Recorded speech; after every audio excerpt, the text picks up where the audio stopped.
Salut les névrosés, bienvenue, welcome dans mon studio. Je vous explique un petit peu ce concept. C'est assez simple, une fois par mois, je pense le dernier week-end de chaque mois, je vais vous présenter une pathologie sociopathe lourde. En gros, je vais traîner sur internet, chercher des histoires en rapport avec l'actualité sur des tarés qui ont fait quelque chose de complètement dingue sur cette terre, qui cohabitent avec nous sur cette planète et qui pourtant sont complètement fous là-haut, hein, qui n'ont pas la lumière à tous les étages, hein, comme on dit. Et donc ces histoires un petit peu morbides, un peu glauques, hein, on va pas se le cacher, je vais vous les présenter dans la psychopathitude. C'est pour ça d'ailleurs que j'ai mis ma petite blouse de médecin, parce que on va parler de patients, forcément des cas un petit peu graves. Et j'ai aussi mis mes crocs, hein. Attention, la tiraille médicale est là. Elles sont stylées ou pas? Ouais, elles sont stylées, ouais. Bref, je suis fin prêt pour cette première psychopathitude. Pour ça, on s'envole direction les États-Unis d'Amérique avec une première histoire qui, vous allez voir, fait froid dans le dos. Comme dirait un des bébés de Véronique Courgeot. Un couple d'Américains, Michael et Christine Barnett, ont décidé d'adopter une petite fille. Pour ça, ils ont été en Europe, en Ukraine exactement, dans un orphelinat pour donc adopter la petite Natalia Grace. Ils sont revenus en Floride, dans leur maison, ils ont commencé à vivre leur vie de famille. Tout allait bien jusqu'à ce qu'ils s'aperçoivent qu'il y avait des petits éléments troublants dans le comportement de la petite Natalia, puisque en réalité, cette petite et mignonne fillette était une naine sociopathe adulte de 22 ans se faisant passer pour une gamine. Une naine sociopathe adulte de 22 ans se faisant passer pour une gamine. Un scénario qui doit peut-être vous rappeler quelque chose, puisque aussi dingue que ça puisse paraître, c'est quasiment l'intrigue exacte d'un film d'horreur sorti en 2009. Ce film s'appelait Orphan en VO, je sais pas si vous l'avez vu, hein, dites-moi en commentaire. En français, c'était Esther. C'est votre maison? C'est aussi ta maison. Tu fais autant partie de cette famille que Danny et Max. Et dans ce long métrage réalisé par John Collet-Serra, un couple, Kate et John, se sent étrangement attirés par une fillette, Esther donc, alors qu'ils se trouvent dans un orphelinat. Mais finalement, Kate, la maman adoptive, donc, va s'apercevoir que l'enfant est en réalité une adulte psychopathe de plus de 30 ans qui a déjà tué plusieurs personnes et qui a séjourné même en hôpital psychiatrique avant de rejoindre l'orphelinat et donc d'être adoptée par ce couple. Esther.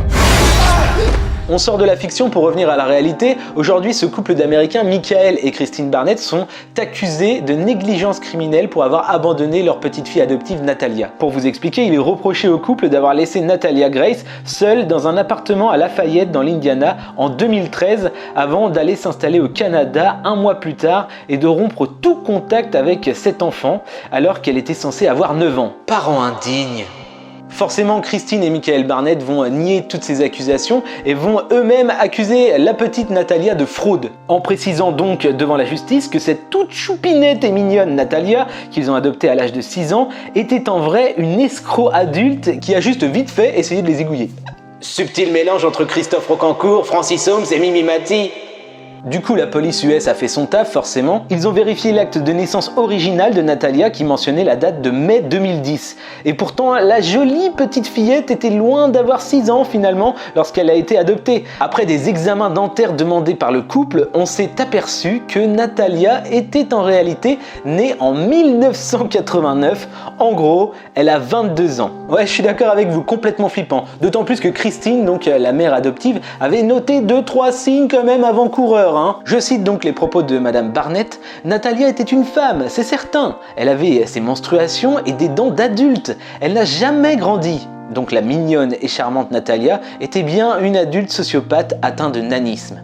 Alors cette micro-mytho-woman, donc Natalia, elle aurait pu juste se contenter de mentir, de se faire passer pour une enfant, afin d'être adoptée, d'avoir une famille, un cocon familial, etc., etc. On est déjà dans un degré de folie assez élevé, mais non, ce qui est complètement glauque et encore plus terrifiant dans cette histoire, c'est que cette Natalia Grace, pendant des mois, elle a terrorisé ses parents adoptifs et elle a même essayé de les buter. Elle aurait poussé sa maman adoptive contre une clôture électrique sans faire exprès, elle aurait également mis de l'eau de javel dans le café de son papa adoptif, toujours sans faire exprès, et puis elle aurait aussi essayé de poignarder ses parents adoptifs dans leur sommeil, mais toujours sans faire exprès.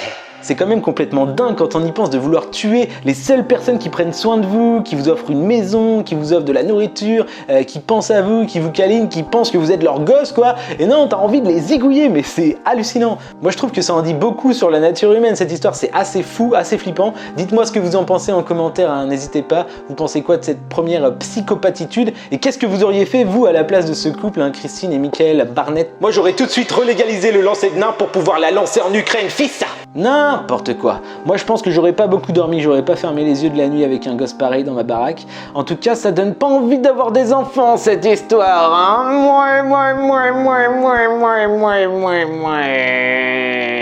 Et n'empêche, je pense à un truc, vous imaginez en France, Passepartout, ça se trouve il a été adopté il y a quelques années par Père Fouras en pensant que c'était un enfant de 5 ans. Le mec il s'est dit ouais, oh trop mignon, oh là là, trop mimi, Passepartout. Et en fait non, le mec c'était pareil, c'était un nain sociopathe. Et la nuit, il montait dans la tour la phallique au large de La Rochelle du Père Fougas pour essayer de le poignarder avec des clés du fort. Le mec était complètement barré comme la petite Natalia. Il a voulu buter. Et Père Fouras, il s'est aperçu de ça, hein, que le Passepartout là, il était pas du tout enfant, il était adulte.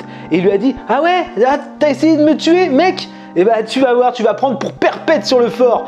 Tu vas courir, tiens, tu vas courir avec des candidats là pendant le jeu télé et tu vas faire ça tout le temps, t'auras pas le droit de parler et tu feras ça avec tes doigts là pour montrer le nombre de clés que t'as pas réussi à me foutre dans le corps, hein? Allez! Et n'hésitez pas à me dire dans les commentaires si vous êtes plus team Père Fouras ou team Passepartout, puisque forcément du coup là, il y a débat, hein, qui est le plus taré des deux, si ma théorie se tient.